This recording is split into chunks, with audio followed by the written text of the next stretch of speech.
'Cause we'll be on a tether.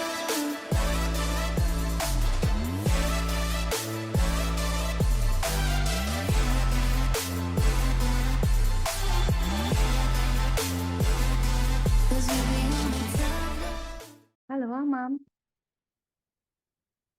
Halo, halo. Buka Halo kamera. Kak, Halo.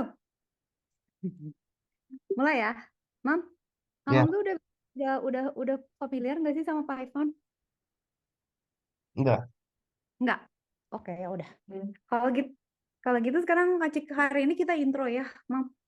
Intro ke AI dulu sama ke Python ya. Ya, oke, dengerin dulu ya. Terus Mamam kalau ada yang bingung langsung tanya ya. Maksudnya kalau Mamam bilang mau nanya atau mau nunjukin sesuatu atau apa gitu pasti tahu. Taruh di mana ya? Nah, ini. Ketika mau cerita dulu. Jadi kan tujuan kita kan belajar Python tuh buat AI kan, Mam. Ini hmm, adalah yang terpenting untuk masa depan gitu. Jadi kalau Mam belajar ini, itu nanti kepake bisa buat kerja, buat kuliah, buat segala macam. Karena ini salah satu bidang yang akan di akan bertahan gitu. Soalnya sekarang semua udah pakai AI kan. Kalau kalau kita nggak ngerti AI, kita nanti semakin ketinggalan gitu loh, Mam. Jadi ini bagus banget kalau Python belajar kalau Mam belajar Python codingnya sama machine learningnya. Cuman in between ini Kak Cika harus ngajarin Hamam data science juga, big data lah gitu. Soalnya si machine oke, learning, si machine learning itu kenapa coba harus data big data? Karena sekarang kan Hamam suka pakai nggak ChatGPT atau misalnya iya, misalnya apa Midjourney atau Leonardo atau apapun lah machine learning. Itu tuh datasetnya banyak, Mam. Jadi nggak bisa kalau cuman 5 gitu atau 3 gitu kan ya. Nah, si dataset itu banyak dan itu harus digenerate dan harus dicari. Dan jadi jatuh-jatuhnya tuh jadi ada data science-nya karena kita harus ngumpulin data, kita harus analisis data, baru nanti masukin machine learning gitu. Tapi Kak Cika nanti ngajarin ke Hamam tuh yang penting-penting aja ada benang merahnya supaya nanti bisa kepake sesuai kebutuhan Hamam aja. Nah, jadi AI itu sebenarnya orang-orang suka bilang AI kan ya. Sebenarnya yang banyak kita pakai sekarang itu adalah machine learning sebenarnya. Jadi AI hmm, itu old school banget, zaman dulu lah, jadul gitu ya. Dia berkembang sehingga eh, sekarang ada deep learning kan. Jadi orang udah bisa bikin video. Sekarang di TikTok ada kan yang kasih sampai pusing banget ngeliat di FYP itu yang kita bisa kasih wajah kita separoh gitu, nanti dia lengkapin bawahnya kan, udah bisa gitu dia.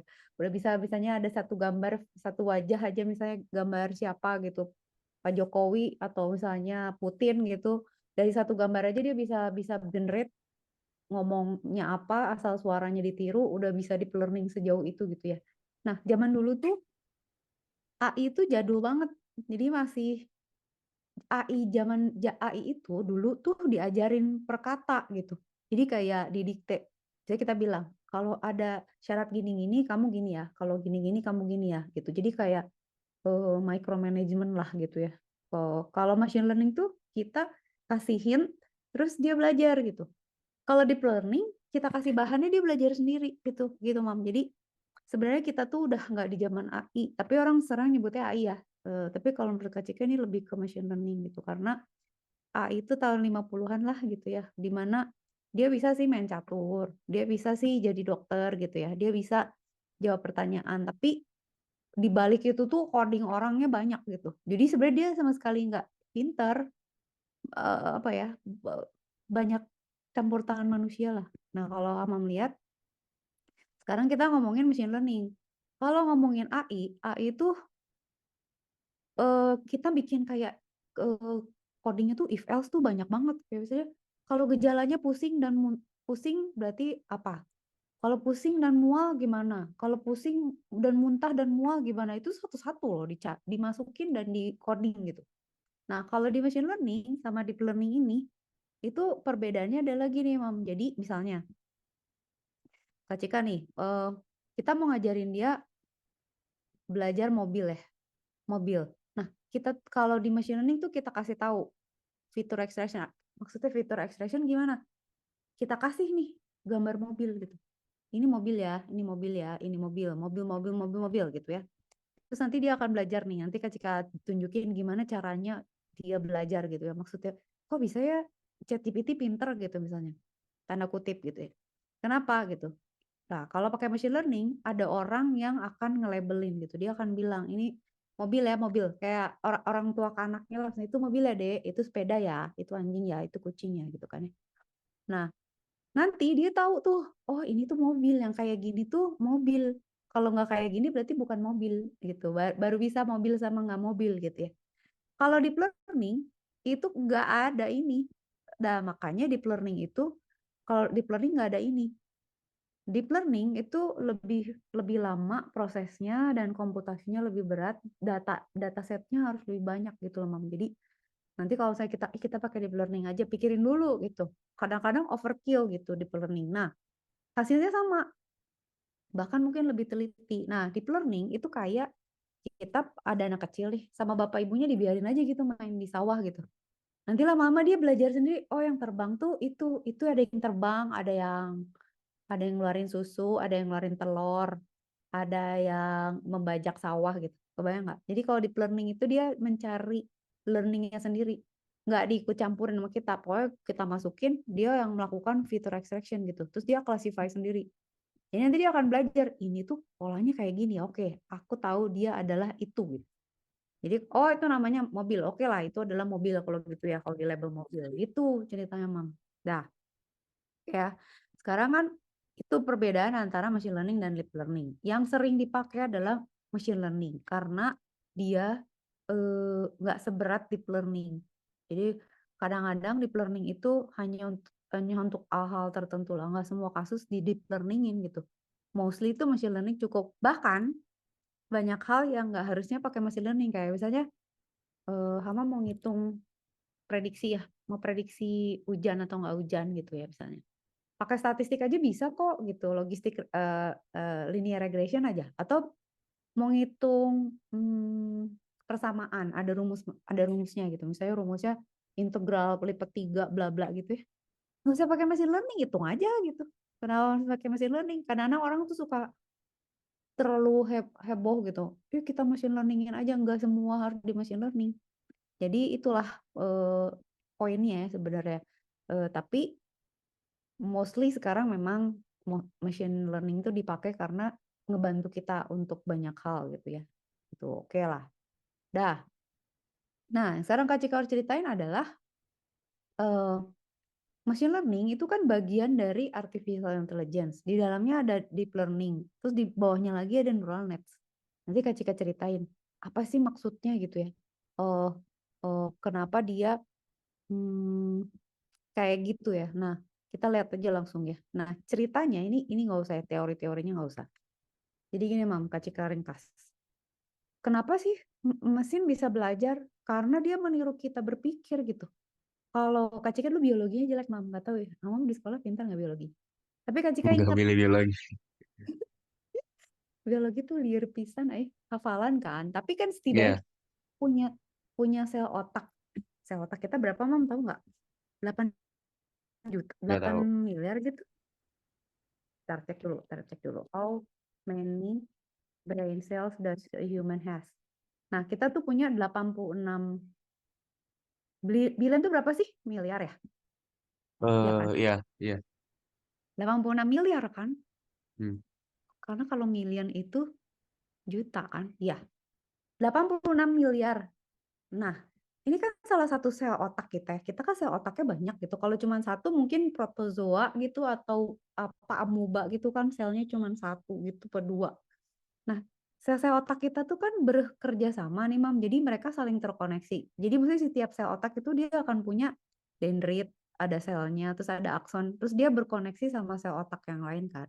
Kalau yang Kak Cika pelajari dulu tuh waktu di SMA, yang kebayang tuh selain biologi apa sih yang dulu belajar misalnya aduh yang misalnya eh, biji-bijian, terus sel-sel yang resesif gitu ya. Pokoknya biologi itu kaciknya bisa lah. Tapi kalau yang ini tuh cuman ketangkap gini. Sel otak kita kan ada banyak tuh, 86 miliar.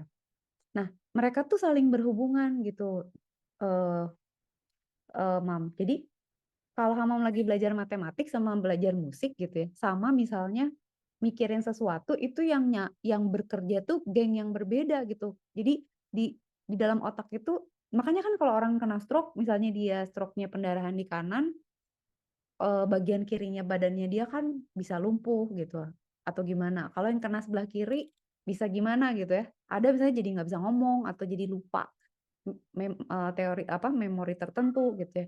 Nah, jadi si sel otak ini kan saling berhubungan. Jadi machine learning itu mencoba meniru itu gitu. Gimana sih caranya lu mengingat gitu? Kok lu bisa hafal Pancasila misalnya gitu ya. Ah, itu dilihat dari sini, Mam. Jadi mereka si ini kan saling berhubungan ya. Biasanya kita punya sel-sel nih. Si sel-sel ini tuh akan aktif misalnya kita lagi main musik gitu ya atau lagi belajar matematik atau lagi ngapain gitu. Ini si sel-selnya tuh saling berhubungan. Nah, mereka tuh punya koneksi tertentu secara kimia sama secara elektrik. Jadi ada reaksi kimianya gitu. Makanya kalau orang kita perhatiin gitu ya, katanya kalau kita menghafal sampai luar luar kepala gitu, itu hubungan antara selnya tuh ada yang namanya mielin, yang Kak Cika inget tuh cuman itu. Jadi hubungan antara sel itu terhubungnya dengan ada selaput yang namanya mielin. Kalau kita sering inget-inget, mielinnya tuh tebel, Mam. Jadi begitu Pancasila gitu ya, itu karena hafal karena mielinnya tuh udah terlalu tebel gitu. Nah, kalau kita udah lama nggak ngafalin kayak Kak Cika nih di Duolingo belajar Prancis sama Jerman nih. Terus bosen nih udah 3 tahun nggak belajar lagi tuh Duolingo.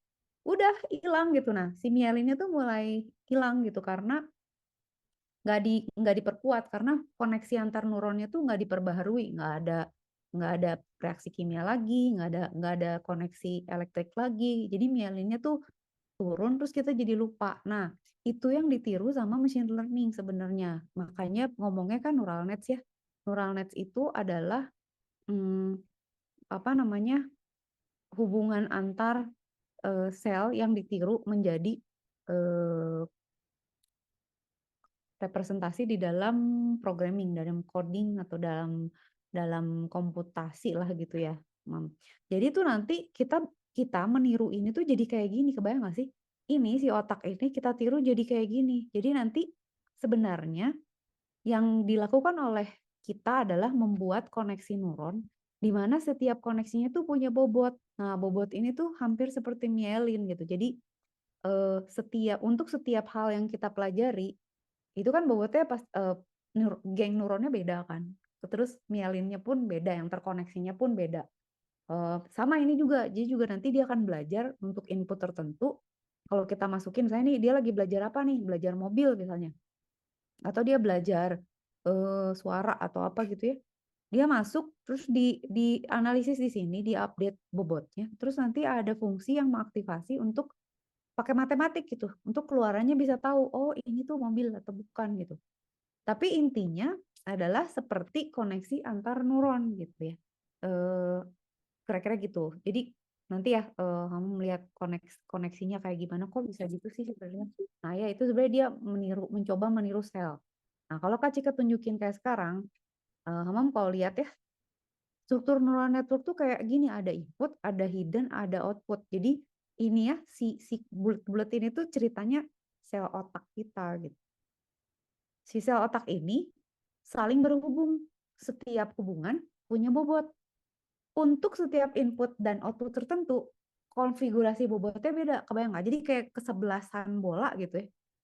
Itu pasti kan koneksi antar playernya pasti beda kan. Ada yang kayak misalnya oke, ini kita kita polanya tektokannya pasti ke kiri nih terus ke kanan atau kanannya yang kuat atau misalnya strikernya tuh pasti gini deh gitu, ada pola gitu ya. Nah, ini juga gitu gitu. Jadi untuk setiap input si neural nets-nya akan mengingatnya pakai apa? Pakai bobot. Jadi nanti ya kalau kita lihat si machine learning itu akan punya matriks di mana dia akan mengupdate angka-angkanya sehingga dia akan memberikan output sesuai yang diajarin gitu. Sederhananya begitu. Nah, ini sebenarnya masih abstrak banget ya. Sekarang Kak Cika tunjukin. Sebenarnya mesin itu nggak sepinter itu gitu ya. Kak Cika juga masih ngetes tuh ChatGPT, kadang-kadang ngaco, Bing kadang-kadang bisa gitu, kadang-kadang enggak. Tapi kadang-kadang mereka kok tiba-tiba pinter banget gitu ya. Tapi kalau coding kadang-kadang bego banget gitu sampai pernah Kak Jika suruh dia coding ya nggak bener-bener mam gitu maksudnya astaga ini nggak bener apa sampai 10 kali Kak Cika bilang, "Benerin, benerin, ini kurang itu," baru akhirnya dia bisa gitu ya. Nah, di awalnya tuh emang bodoh gitu. Si machine learning ini sempat mandek di tahun 90, 80-an lah ya, 70 lah. Karena teorinya belum sampai, matematiknya belum sampai, teknologinya belum sampai. Nah, sekarang Kak Cika tanya nih, Hamam tahu nggak sih XOR? XOR itu kan kalau kita punya persamaan tuh, misalnya kan kalau XOR itu adalah di mana kalau salah satunya satu gitu ya, maka dia akan satu kan. Kalau N, gimana Mam? Kalau misalnya N, itu kan misalnya kita punya 0 sama 0, maka dia akan 0 kan. Kalau 0 sama 1, dia 0 juga kan. No, ya. 1 sama 0, dia 0 juga. Si N tuh maunya dua-duanya kan. Nah, kalau dua-duanya ada, dia baru mau. Kalau OR, itu kan kalau 0 sama 0, dia 0. Kalau 0 sama 1, oke, ada salah satu. Kalau 1 sama 0, boleh, asal ada satunya dia akan satu. Kebayang nggak? Jadi OR sama N itu polanya gini kan, dimana kayak misalnya jas hujan, kita bawa jas hujan sama payung. Kalau N berarti kita harus bawa dua-duanya kan. Kalau OR, kita cuman boleh bawa, kita cuman salah satu deh, bawa payung atau bawa jas hujan, it's okay gitu ya. Jadi N sama OR tuh sebenarnya begitu. Nah, ada satu kasus yang membingungkan nih buat machine learning. XOR itu tuh dulu tidak terpecahkan loh sama machine learning karena dia bingung, nggak ada polanya gitu. Gue nggak ngerti. Kalau ini kan jelas ya. Kalau N itu kalau nggak dua-duanya satu ya dia 0 gitu. Kalau OR asal ada satunya dia akan satu gitu. Polanya tuh jelas gitu. Ya kan? Kalau XOR itu bingung. Dia bingung kenapa kalau 00 dia 0, tapi 11 juga 0 gitu. Kalau 01 dia 1, 10 dia 1. Jadi bagi dia tuh sangat membingungkan gitu. Kalau Kak Cika suka analoginya pacar gitu ya. XOR tuh kayak punya pacar dua gitu. Kita tuh nggak ada dua-duanya, nggak mau ada dua-duanya, tapi kalau bisa salah satu aja gitu. Nah itu XOR tuh. Karena kalau nggak ada yang nemenin, kalau ada dua-duanya pada berantem, nah kalau salah satu aja itu benar. Nah itu XOR gitu ya. Kan itu nature-nya beda. Nah sekarang kita lihat kenapa si machine learning tuh nggak bisa belajar itu gitu ya. Gini Mam, lihat. Dulu neural net itu cuma 2 layer buat XOR. Jadi dia tuh cuman 2. Kebayang nggak selnya tuh cuman 3, 2 input sama 1 output. Sementara tadi Kak Cika bilang kan, orang tuh punya selnya 86 miliar gitu kan. Sementara dia cuma 3. Kalau orang sel otaknya 3, ngapain coba? Nggak, kayak amuba aja gitu ya, cuma bisa berenang. Nggak bisa lah gitu, cuman gitu. Nah, jadi sekarang Kak Cika tunjukin contoh. Contoh ya, misalnya gini. Neural net ya. Kita lihat ya, Kak Cika tunjukin ini. Ini pakai Python nih. Kita punya sel. Ini tuh 2 layer. Jadi yang kita punya di sini tuh adalah, nih Kak Cika tunjukin dikit aja ya. Namanya gambaran. Mama biar kebayang. Nggak usah pusing dulu. Ini cuman contoh. Kayak misalnya gini. Ini tuh Kak Cika punya inputnya tuh 3 Kak Cika punya inputnya 3 sel ini. Outputnya tuh 1 gitu. Gitu ya. Ini adalah misalnya ini X0, ini X1, ini X2 gitu ya. Dan ini adalah Y, ini adalah output. Jadi cuma 2 layer. Jadi ini adalah layer input gitu ya. Dan ini adalah layer output. Jadi dulu tuh neural network tuh sebodoh ini. Kak kan dulu TA, tugas akhir, itu bikin neural network untuk navigasi robot. Kagak bisa. Soalnya dia XOR aja bego gitu loh. Maksudnya, gimana caranya lu mau navigasiin robot, orang lu ngitung aja nggak bener gitu ya, XOR aja kagak bisa. Nah, ini kalau melihatnya di codingnya kita punya X kan, X-nya itu inputnya, Y itu outputnya, dan ini adalah layer input dan ini adalah layer output gitu ya. Nah, Nanti kita lihat codingnya kayak gimana. Nih ya, kalau di Python tuh dia bilang, kita pokoknya punya strukturnya 3:1 gitu. Kamu lihat ini aja dulu. 3:1. Jadi 3 input, 1 output. Maksudnya gimana sih, Kak? Maksudnya gini, Mam. Jadi kita punya 3 input nih ya. Contoh, inputnya tuh maksudnya adalah begini. Kita punya ini ya, misalnya ini X0 yang kayak Kak Cika gambar sebelah kanan. Ini X1, ini X2. Kalau inputnya 001, outputnya 0. Kalau 011, outputnya 0. Kalau 101, outputnya 1. Kalau 111 outputnya 1. Ini XOR gitu, Kak? Belum.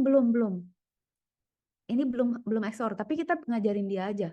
Nah, input yang nanti kita pakai itu bisa apa aja, Mam? Bisa gambar, bisa suara, bisa bisa eh, bisa anything gitu ya. Dia berbentuk matriks bisa gitu ya.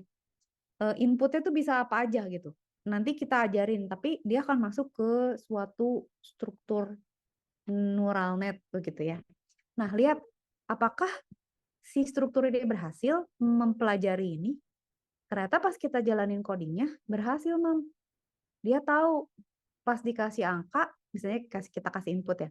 Ayo, lu bisa nggak 101 berapa hasilnya? Dia jawab 1 gitu. Lu kasih 11 bener nggak? 1 gitu ya.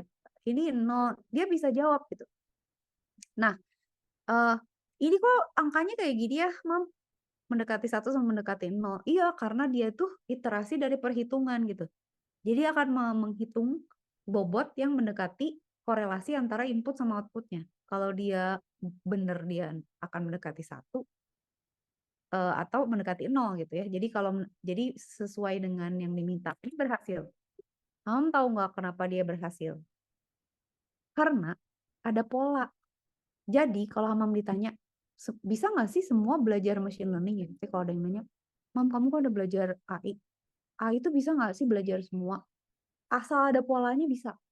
Kalau nggak ada polanya dia akan bisa gitu. Itu kayak Kak Cika juga sih. Manusia tapi sebenarnya lebih jago sih harusnya ya. Kalau Kak Cika kalau nggak ada polanya tuh nggak akan bisa, nggak ngerti kayak kimia gitu, terlalu susah gitu, biologi. Fisika tuh sebenarnya ada polanya tapi terlalu belet lah dulu juga. Bener, ada pola. Nah lihat, kenapa dia bisa ngeluarin output ini? Kenapa Mam? Karena X0-nya sama ih. Lihat deh. Jadi dia tahu. Oh gitu polanya. Kalau X0-nya 0, gue 0. Kalau dia 0, gue 0. Kalau 1, gue 1 gitu.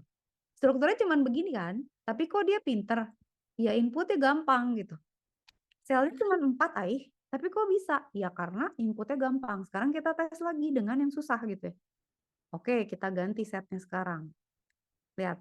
Sekarang Mama melihat inputnya berbeda. Di mana nggak ada pola. Jadi kita ajarin 001, 0 ya. 111, 0 ya.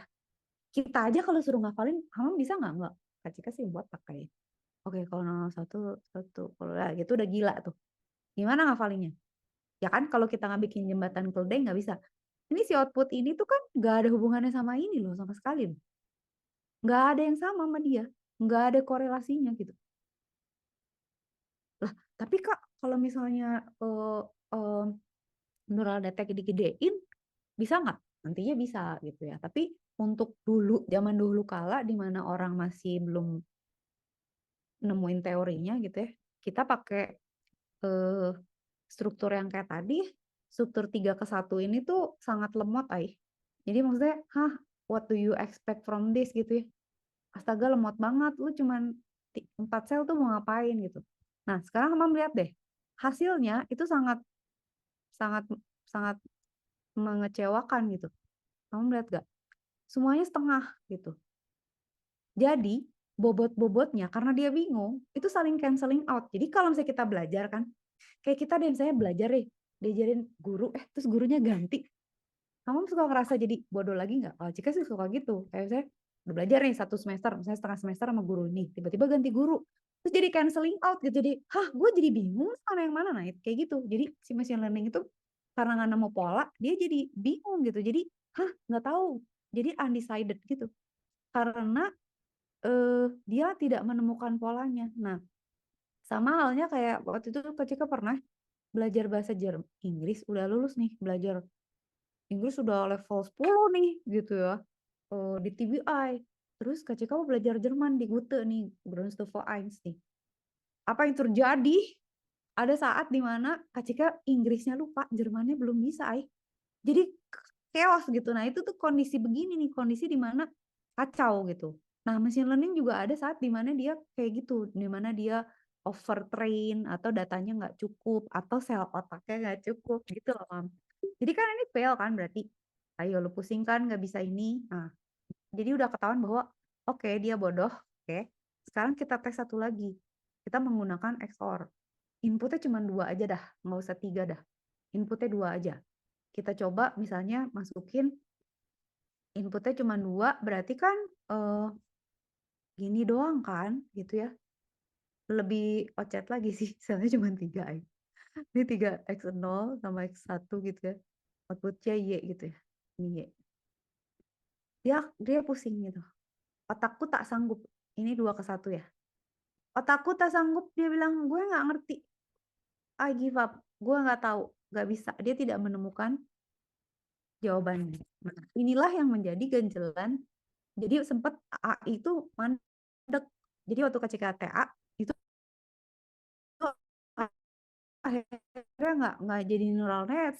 Kalau disuruh navigasi robot nabrak pasti. Kalau suruh navigasi drone, wah kiamat lah, udah tabrakan lah, udah nyungsep lah, udah nggak bisa gitu ya. Nah sekarang Kak Cika tunjukin lagi. Akhirnya kemudian ditemukan struktur lain yaitu ada hidden layernya, Mam. Jadi ternyata kalau kita cuma punya 2 layer, itu tuh terlalu deket. Jadi input ke output tuh tidak. Jadi kayak misalnya, selnya cuma 3. Nggak sempat learning gitu. Kebayang nggak sih? Kayak kalau saya kita ngafalin Pancasila ya, kan nggak mungkin ya ngafalin Pancasila selnya cuma 4 misalnya.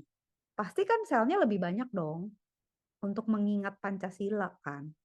Nggak mungkin dong gitu ya. Nah, ini juga gitu. Jadi kita punya input layer nih. Misalkan ini inputnya bisa 0, bisa 1 gitu ya. Bisa 0, bisa 1 gitu. Terus ada hidden layer nih di sini. Dia ini bertugas untuk menghitung pembobotan dari layer input supaya dia tahu di polanya. Oke, masuk ke dia ada waktu untuk akumulasi bobot gitu. Sehingga nanti dia di sini tuh bobot-bobotnya udah lebih apa ya? Lebih signifikan sehingga outputnya akan lebih jelas gitu, kebayang nggak? Karena kalau cuma satu input aja sama output, itu dia nggak sempat menghitung atau membuat hasil komputasi yang menjurus gitu, mendekati 0 kah, mendekati 1 kah gitu ya. Nah dulu orang tuh nggak kepikir pakai hidden layer, karena kenapa gue mesti pakai hidden layer gitu ya, kenapa strukturnya kayak gini ya, akhirnya orang mulai belajar gitu ya, bahwa eh, kita butuh struktur yang lebih apa ya, lebih rapat gitu ya, yang lebih advance gitu. Nah, sekarang Kak Cika tunjukin ya di sini. Bukti bahwa kalau lebih banyak selnya dan kalau strukturnya kayak gini, dia akan lebih pintar. Oke, kita coba ya. Ini codingnya ada semua, Mam. Nanti kapan kalau Mama mau coba boleh.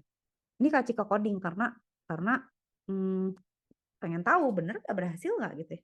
Nah, kalau Hamam Lab di sini, ini kan input ya, X-nya input, Y-nya output. Terus layernya lihat deh, jadi ada 3 nih. Ada layer input, layer hidden, sama layer output. Terus bobotnya ada 2 jadinya sekarang. Dari input ke hidden, dari hidden ke output.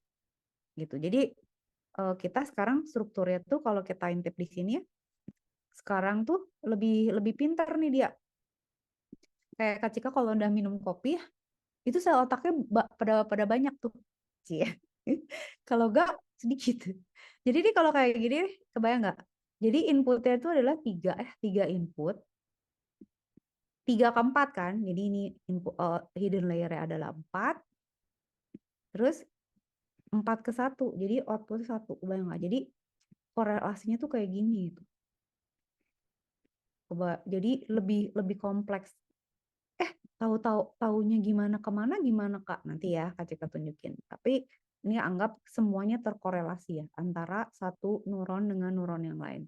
Nah, kalau dikasih hidden layer, si sel-sel ini tuh jadi bisa belajar, bisa apa ya, bisa melihat korelasi antara input dengan hidden layer dulu, baru dengan output.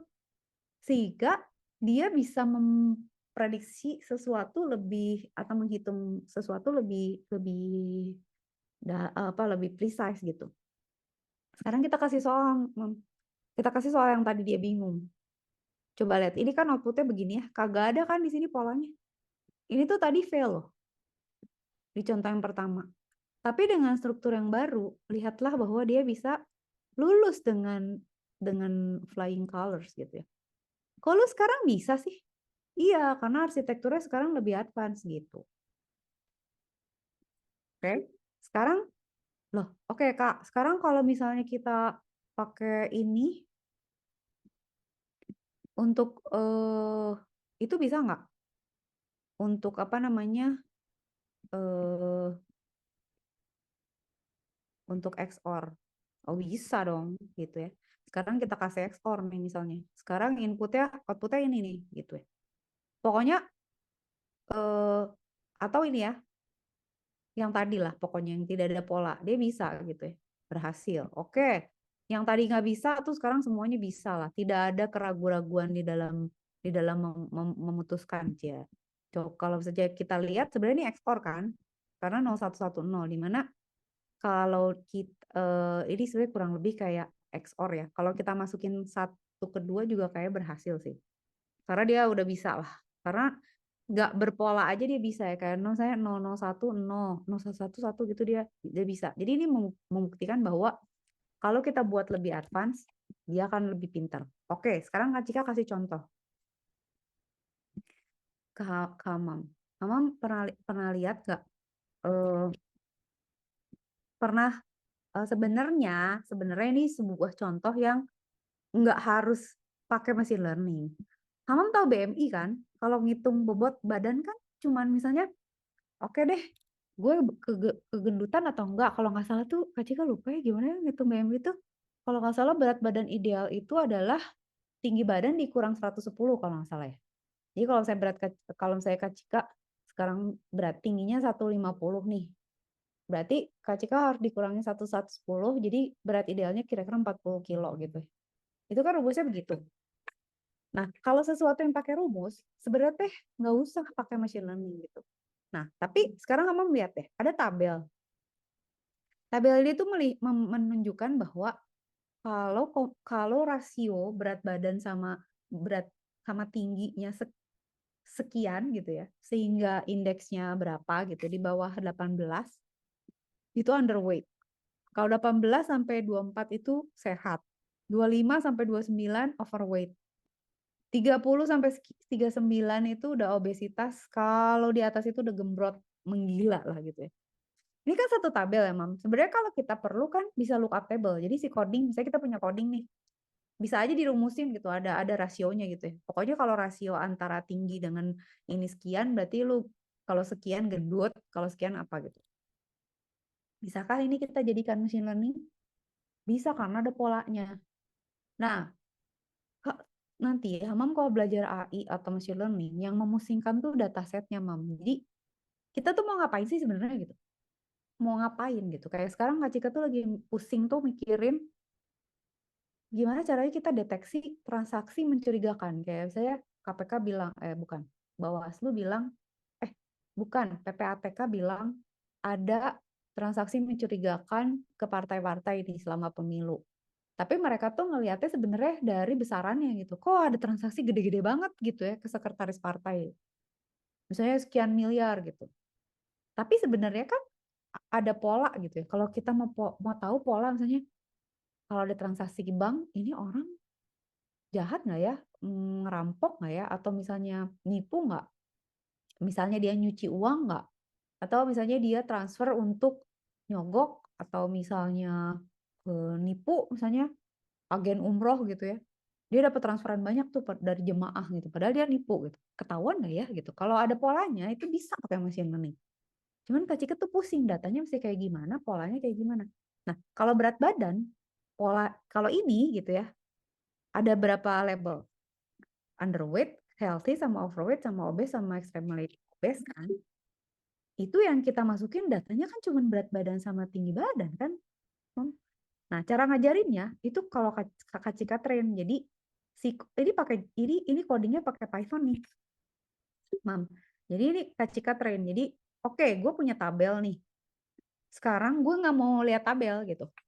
Jadi si tabel ini bisa aja kita masukin matriks gitu, bisa. Kita hitung secara matematik, bisa. Tapi kita juga bisa masukin ke neural nets gitu. Nah, Kak Cika ajarin. Oke, kalau indeks 18 itu salah satu contohnya kalau dia berat tingginya 158, beratnya 45 gitu. Itu tuh underweight. Ya, gitu. Terus Kak Cika ambil satu data di yang hijau, satu data di yang kuning, satu data di yang apa ini warnanya? Merah muda, orange. Satu lagi merah gitu ya. Jadi satu data tuh Kak Cika masukin. Jadi perwakilan dari indeks 18, 20, 27, 34 sama 41. Pokoknya per setiap warna tuh Kak Cika kasih tahu gitu. Nah, ini sebenarnya dia akan belajar kan rasionya. Jadi korelasi antara tiga angka ini apa ya gitu. Itu secara matematik adalah itu rasio pasti ya. Kalau 16555 kok 20 ya. Kalau ini kok berapa ya gitu ya. Itu Kak Cika trade itu pakai Python nih. Jadi kita train Kak Cika bilang, kalau 15845 ya gitu ya. Ini kan X-nya. Itu indeksnya 18 ya gitu ya. Jadi kalau Hama melihat ini tuh bentuknya sebenarnya kayak list Python aja gitu. Jadi nanti Kak Cika ajarin. Kalau saya segini ya 18. Kalau segini 20 gitu ya. Kalau segini kita ajarin dia aja gitu. Tapi ini kan machine learning ya. Jadi kita kasih tahu pokoknya kalau kayak gini-gini datanya dia gitu gitu. Itu kayak ngajarin di pasar. Nih ya kalau telurnya segede-gede gini kira-kira jualnya segini. Kalau gedean dikit segini gitu. Itu kayak gitu kan di kategori. Nah, terus Kak Cika bilang, itu kan datanya cuma 5 ya. Kak Cika tambahin satu data lagi. Oke, gue tambahin satu data lagi. Ini jadinya apa gitu. Gitu, Kak Cika tanya. Lu sekarang bisa nggak belajar? Gue kasih 5 data ya. Tapi satu data coba lu jawab sendiri bisa nggak? Bisa nggak? Bisa. Gitu. Nah, di sini struktur datanya adalah kayak gini sih bukan struktur datanya, struktur networknya itu kayak gini, Mam. Pakai warna apa ya? Nih ya, inputnya 2 gitu. Hidden layer-nya 5. Outputnya 1. Ini apa? Ini weight, ini bebat lagi. Bobot, ini tinggi gitu. Nah, ini jadi gini. Nah, mungkin nanti Hamam bakal pengen nanya, Kak, kalau hidden layer itu berapa biji? Nggak tahu. Kita nggak tahu persis gitu. Tapi ya udah dicoba aja. Kalau hasilnya udah cukup baik ya udahlah gitu ya. Makanya membuat konfigurasi machine learning itu nggak mudah. Makanya ada orang-orang yang bikin perusahaan dan algoritmanya mereka tuh sukses gitu ya, atau arsitekturnya mereka sukses tuh karena kayak nyetel mobil lah gitu. Kan ada yang jago tuh misalnya montir mobil, ada yang jago nyetel mobil, ada yang orang misalnya juga nyetem gitar jago gitu ya. Ini juga gitu. Jadi nggak tahu berapa gitu, tapi kita bisa bisa coba cari yang optimum. Jangan terlalu banyak juga karena nggak ada gunanya, komputasinya berat, hasil komputasinya sama aja malah jadi lama gitu ya kalau kebanyakan. Nah, ini input aja gitu. Jadi nanti kita kasih input ya. Nanti outputnya tuh dia akan bilang, oh lu underweight lu gitu. Atau, oh enggak, indeksnya 18, berarti underweight. Kalau berapa, dia berapa gitu. Dia akan kasih jawaban. Nah ini Kak Cika tes ya. Kak Cika bilang, ini kalau orangnya tinggi banget nih. 185 kan tinggi ya. Tapi beratnya cuma 50 gitu. Itu indeksnya 17, berarti dia kan kurus ya. Terus Kak Cika coba, oke, tingginya kira-kira sama tapi beratnya dinaikin. Oh dia bisa nih healthy ternyata gitu ya. Oke, beratnya orangnya dipendekin nih sekarang. Tapi beratnya kurang lebih sama. Mulai kegendutan nih ya. Oke, sekarang orangnya tingginya sama. Kita beratin lagi badannya. Mulai obesitas kan jadinya. Sekarang orangnya lebih pendek lagi tapi badannya lebih berat lagi. Langsung lah dia sangatlah gemberat gitu ya. Ternyata dia bisa. Jadi Ama bisa kebayang nggak? Machine learning can be done gitu ya. As long as we provide eh, correct dataset gitu ya. Maksudnya correct dataset tuh eh, dia mencakup memberikan gambaran pola sistem yang mau kita, misalnya Hama mau apa? Hama mau ngebedain suara perempuan sama suara laki-laki misalnya. Kita harus punya dataset perempuan sama dataset laki-laki. Harus balance gitu. Misalnya laki-lakinya 10, perempuannya juga 10 gitu. Suaranya gitu ya. Jadi nanti dia belajar. Kalau saya suara perempuan cuma satu, suara laki-laki ada 10. Dia bingung. Gue nggak cukup kayak belajar anjing sama kucing. Lihat anjing udah 50 kali. Lihat kucing baru sekali gitu kan. Dia pasti, gue nggak, saya belum sering ketemu kucing. Saya nggak ngerti gitu. Gitu ya. Gitu Mam ceritanya. Nah oke. Dongeng ini kita pindah dulu. Kak Cika Kak Cika tuh ngasih ini supaya nanti, kok gitu ya? Supaya Kak Cika bisa refer ke kasus-kasus yang berikutnya gitu ya. Nanti Hamam mulai ngoding. Nah, sekarang Hamam lihat ini adalah struktur struktur neural net yang ada. Jadi ini perseptron tuh yang di awal yang bodoh itu kan ya. Terus mulai ada feed forward, mulai ada radial basis. Makin kompleks nih. Terus hidden layer-nya makin banyak gitu ya. Fungsinya pun berbeda-beda. Kan misalnya setiap gambar ini ya warna ini tuh fungsinya berbeda. Jadi ada layer yang tugasnya tuh filtering, ada layer yang tugasnya tuh mencari pola, extracting gitu, ada gitu. Terus bentuknya macam-macam, ada yang gini, ada yang gitu, ada yang besar, mengecil gitu ya. Lah, terus kita pakai yang mana? Nggak tahu. Jadi memang sih kalau ada penelitiannya ada apa ya, konstruksi atau arsitektur machine learning yang bagus gitu ya untuk satu kasus. Tapi untuk kasus lain bisa jadi enggak gitu. Mas kayak gini, di ITB tuh waktu zaman pandemi Kak Cika punya temen, dia punya perusahaan AI. Dia bisa mengenali wajah sama mendeteksi temperatur gitu. Jadi kalau masuk ke ITB tuh dia bisa tahu nih orangnya sekalian absen, sekalian dicek, lu sehat kagak gitu ya. Kalau temperatur di atas sekian tuh suruh pulang gitu. Nah, itu kan berarti harus di-train ya. Maksudnya dia harus mempelajari wajah kan. Kayak Hamam misalnya mau bikin absen di kelas Hamam. Berarti Hamam harus punya dataset apa? Wajah semua orang, bu gurunya, teman-teman Hamam gitu. Nah, kalau zaman dulu, sebelum ada algoritma yang lebih bagus, itu kita minimal tuh biasanya kalau mau mengenali suatu objek harus punya 5.000 dataset. Kebayang nggak? 5.000 wajah Hamam. Hamam servis setiap hari aja. Berapa tahun tuh bisa dapat 5.000 muka Hamam? Kalau sekarang 365 hari aja, 10 tahun belum 5.000 loh. Keburu tua gitu kan ya. Tapi sekarang tuh udah ada algoritma di mana wajah itu bisa dikenali pakai matriks gitu, Mam. Jadi kita ngambil matriks nih dari muka ya.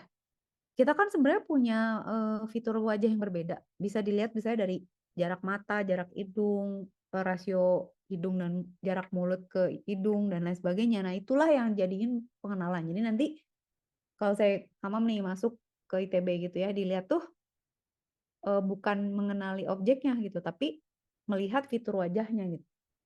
Karena wajah kan semua sama kan, ya kan, matanya dua, rata-rata begitu kan, matanya dua, hidungnya satu, di situ posisinya. Nggak random kan, kalau random jadi susah gitu. Nah, jadi kalau ada matriks ya tinggal dicocokin, nih matriksnya Kak Cika, nih matriksnya Hamam, nih matriksnya siapa gitu ya. Jadi pas masuk ke ITB, cocokin matriksnya, kalau cocok boleh masuk. Suhunya cocok, boleh masuk, kalau nggak pulang gitu.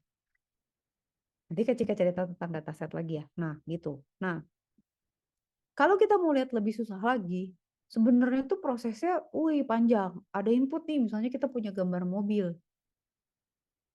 Kalau saya sekarang kalau dulu tuh kita tuh terheran-heran, kok bisa ya kalau di sosial media, bisa di Google atau di Facebook, orang kok bisa tahu muka siapa? Atau kalau saya mempunyai galeri kan, di galeri suka tahu ya dia ini mukanya siapa, dia bikin galeri terkait muka yang sama gitu ya. Kalau lu bisa tahu sih gitu. Nah, itu tuh hasil training dari machine learning di sistemnya dia gitu. Tapi itu tidak sederhana karena layernya banyak gitu. Ada input, ada convolution lah, di pooling lah, dikecilin lah, di ekstrak lah, bla bla bla. sampai akhirnya diproses keluarlah hasilnya. Jadi si input, misalnya inputnya pun bisa gambar, bisa video ya. Itu sampai nanti dia diproses menggila di sini, nih ya ada banyak proses gitu ya. Sampai dia nanti bilang, oh ini mobil, atau dia truk, atau dia van, atau dia sepeda gitu. Nah, konfigurasi ini yang susah gitu. Udah ada, tapi kalau saja kita mau mau tune up ya, atau kita bagusin gitu, kita harus ngerti gimana.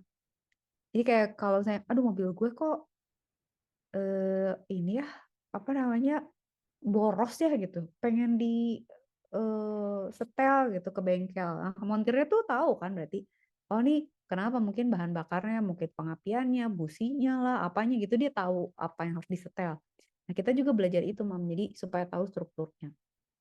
Nah, mostly operasi di dalam machine learning itu adalah matriks. Jadi isinya tuh matriks lah gitu.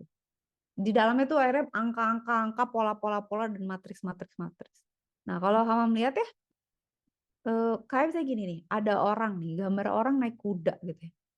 Kalau ada algoritmanya harus CNN, dia tuh bikin kotak-kotak perkiraan gitu. Jadi kayak, ini kayaknya orang, ini kayaknya objek deh, ini kayaknya objek deh. Jadi dia bilang, ini ada orang nih, ada kuda. Tapi dia tuh bikin banyak banget perkiraan kotak, di mana nanti tuh dianalisis lagi mendalam gitu, kayak saya apa ini, jangan cuma potongan pintu gak jelas, atau apa background garis aja apa gimana gitu ya.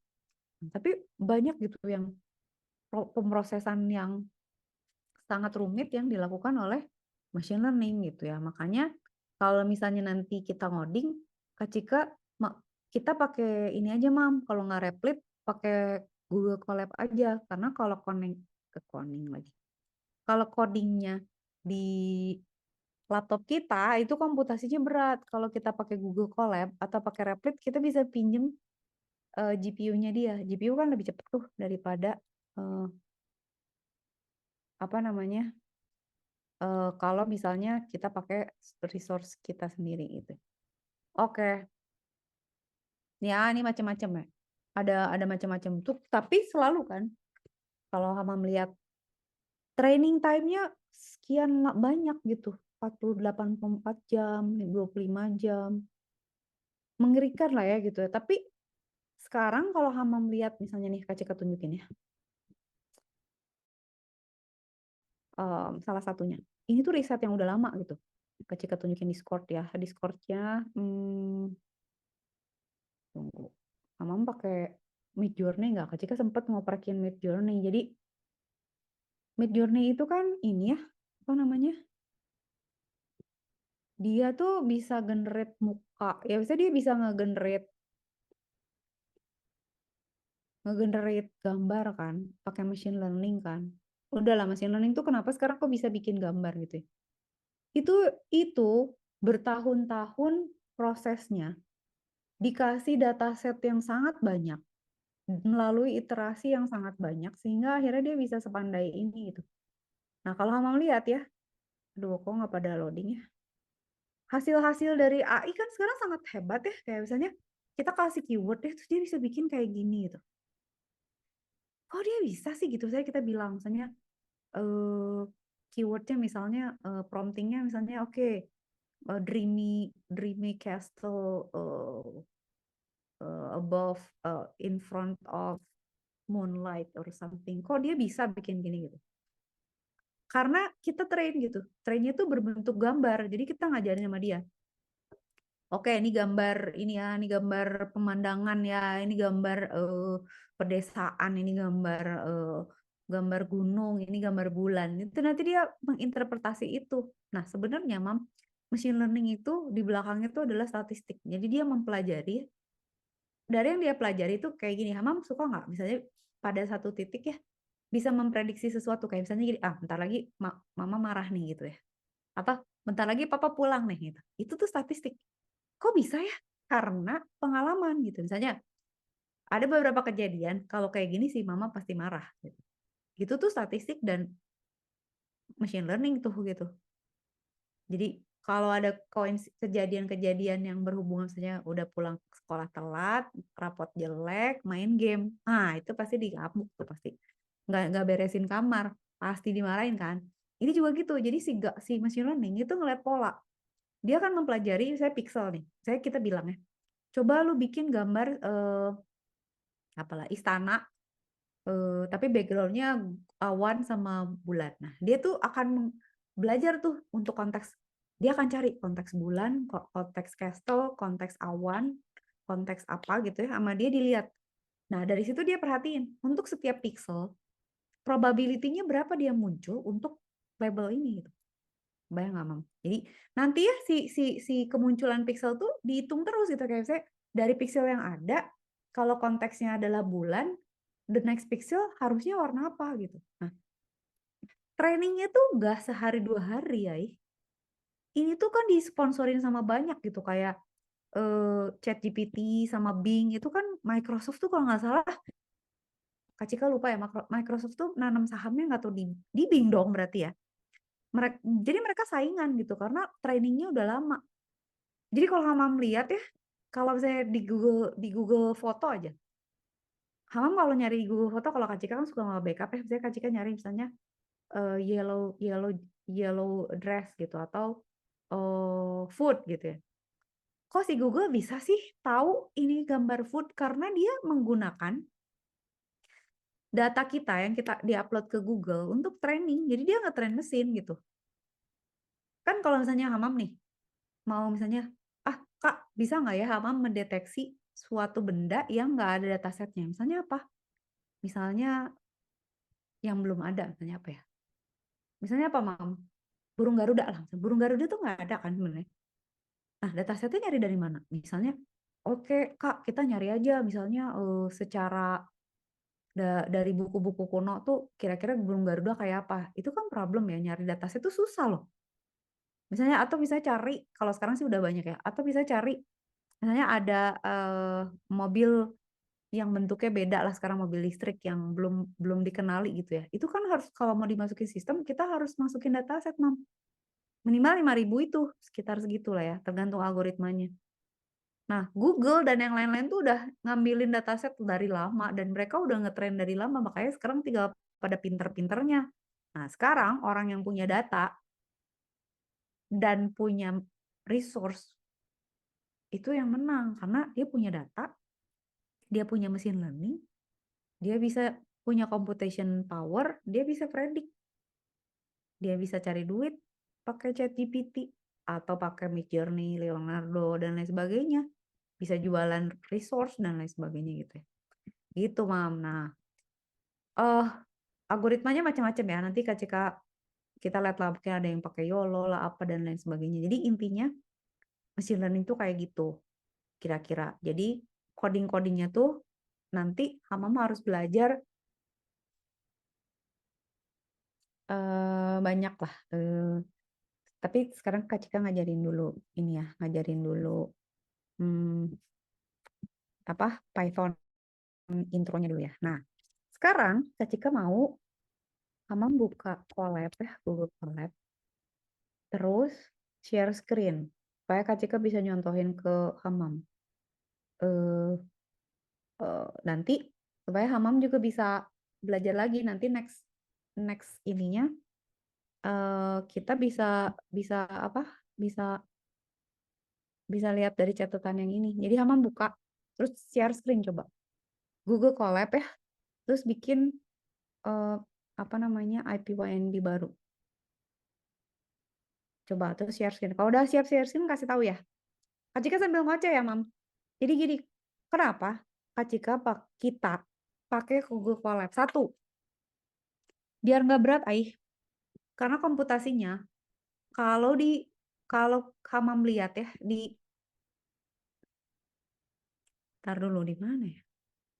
Kalau Hamam lihat di wait setting, tunggu. Nah, di settingnya Google Colab, kita tuh bisa setup setting-setting dan kita bisa power levelnya milih. Mau yang mana gitu, yang berat atau enggak. Terus kita juga bisa pilih Di mana ya? Edit ya? Runtime. Tunggu dulu, lupa. Notebook setting deh kalau nggak salah. Nah, kita bisa pilih gini, Mam. Mau pakai Python atau R misalnya. Kita bisa pilih mau pakai CPU apa, GPU, apa TPU. Nah, TPU itu Tensor Processing Unit. Jadi kita pakai servernya dia, cloud computingnya dia, nggak usah pakai resource kita gitu. Jadi kalau sekarang tuh emang cloud computing kan, jadi laptopnya nggak usah terlalu hebat lah, asal internetnya bagus, kita bisa pakai resource yang ada. Atau biasanya Kak Cika pakai Replit. Replit juga kita bisa milih gitu, mau pakai apa. Jadi satu itu ya, biar kita nggak usah pakai resource kita sendiri, kita makainya adalah Google Colab. Dua, Google Colab itu bagus banget karena dia bisa bikin catatan, Mam. Jadi kita bisa bikin catatan gitu kayak saya, oke, kasih teks, kasih gambar, kasih video, kasih link. Kodenya masukin, bisa di-run di situ gitu. Jadi rapi gitu kayak catatan kuliah gitu ya, tapi bisa di-run di situ. Jadi terstruktur. Oke, kedua itu. Tiga, datanya bisa di-save ke Google Drive. Jadi ya udah nggak akan hilang gitu. Kak Cika tuh setiap kali selalu dalam kepusingan kalau kalau menyimpan data ya, misalnya di eksternal hard disk sih harus lah ya. Tapi kalau di laptop itu tuh nyarinya lagi suka pusing. Apalagi kalau misalnya punya laptop baru. Terus, laptop gue yang lama di mana datanya ya gitu kan. Kalau yang naruhnya di drive atau di cloud kan gampang lagi nyarinya gitu. Jadi kita pakai Google Colab. Ya, oke, dah. Sekarang kamu udah buka belum Google Colab ya? Kalau udah, sekarang kamu yang share screen. Kak Cika sekarang mau ngodik. Yuk. Come on, Mam. Oh, keempat, Google Colab itu nggak usah nginstal. Kak Cika sudah berhenti menginstal-nginstal karena benci. Dulu saya pakai Python versi berapa. Terus misalnya setup buat machine learning, kok apa namanya dependensinya apa. Misalnya YOLO dependensinya beda. Eh, Pillow-nya beda lah, ininya beda. Ntar kalau dipakai buat ngerjain project lain jadi nggak jalan. Terus nanti tiba-tiba bulan depan karena konfigurasinya beda, coding KCK jadi nggak jalan. Jadi kalau kita pakai Replit ya atau cloud computing kayak Google Colab tuh nggak usah mikir ya. Mereka yang ngurus jadi ya udah misalnya apa misalnya Python berapa, dependensinya apa aja, dia yang update. Kita tinggal memakai. Tidak pushing gitu, Mam. Oke, kalau udah share screen. Share screen. Coba-coba.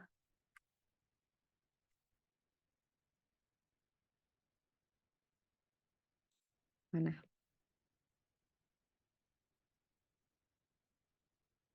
Oke. Good. Sekarang, oke ya. Sekarang Kak Jika mau mengoprek di situ, minta kontrol. Nanti Hamam biar bisa ngerjain juga di situ. Oke. Sekarang kita bikin file ya, new notebook.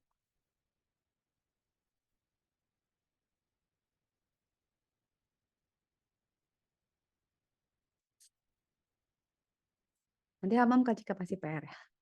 Nah, misalnya gini.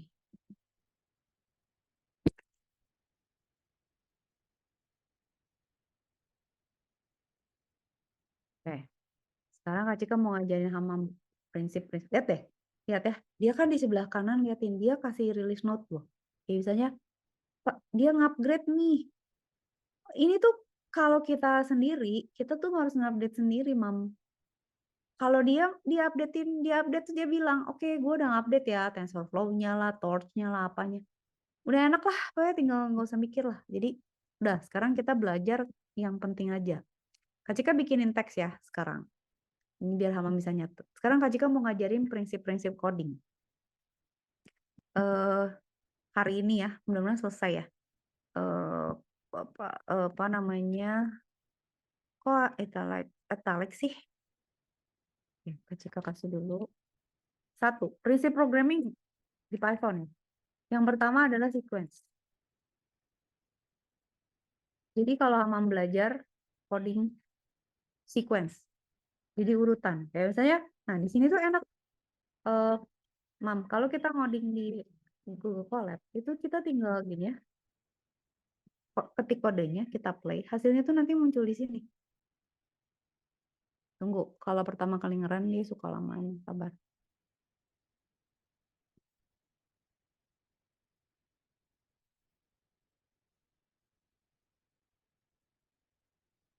Hello World kan?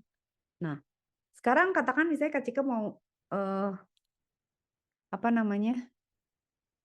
Mau ngasih hello tapi mau tahu nama orangnya.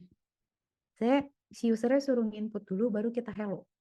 Hello gitu ya. Berarti kan urutannya kita harus nanya dulu ya namanya dia siapa ya. Berarti kita harus punya variabel namanya name kan. Terus kalau di Python tuh ada yang namanya input, di mana dia akan terima inputan gitu. Kita tanya, what is your name gitu. Gitu dulu ya, Mam. Kak Cika, sekarang intro dulu. Nanti ya kita dalemin lagi ya si coding Python-nya ya. Oke, sekarang kan gini ya. What is your name? Jadi name kan. Nah, sekarang kita bisa bilang gini, Mam. Hello, tapi bukan hello world, tapi hello name. Tapi urutannya harus nanya dulu, baru bisa bilang gitu ya. Misalnya dia nanti nanya nih. Misalnya dia bilang, oke nama lu siapa? Hamam gitu ya. Namanya banyak banget. Nih. Nanti dia akan bilang hello Hamam gitu. Karena dia sudah punya variabel yang ini lah biar cantik lah. Ini ada spasi gitu. Kalau kita masukin namanya Kak Cika gitu ya. Ya dia hello gitu ya. Gitu ya.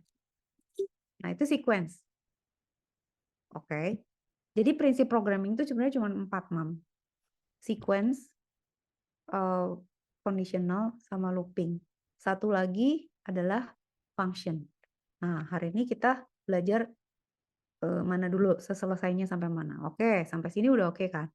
Jika kasih teks lagi, sekarang kita taruh di sini adalah dua apa?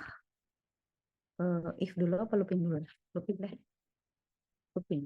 Nah, coding itu kan yang terpenting looping ya. Maksudnya salah satu yang terpenting dari Jika tambahin coding lagi ya. Jadi teks looping gitu ya. Teks coding gitu ya biar jadi Hamam bisa ada catatannya. Nah, Mam, looping itu kan sebenarnya perulangan. Di dalam perulangan, ketika sini dulu. Jika tambahin lagi kode. Itu ada satu, kok kode, jangan kode. Sorry, teks maksudnya. Jika tambahin teks. Nah, looping pakai ini deh. 2A ya. Atau 21 ya. 2.1 itu adalah for. Jadi perulangan pakai for. Atau jika tambahin lagi, ada satu lagi pengulangan pakai while.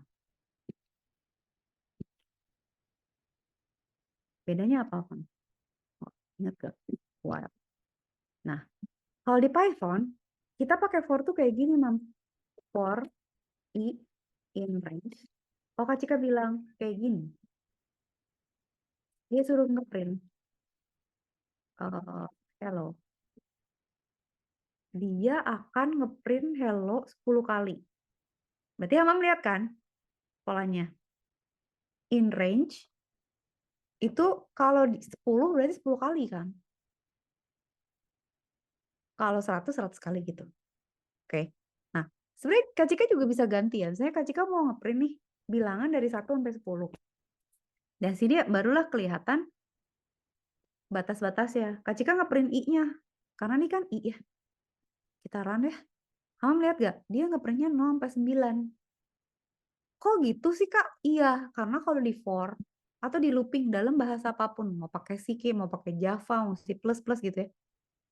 Pada saat kita punya struktur kayak gini, itu tuh sebenarnya ada setup kita memulai dari berapa gitu ya sampai berapa terus stepnya berapa gitu,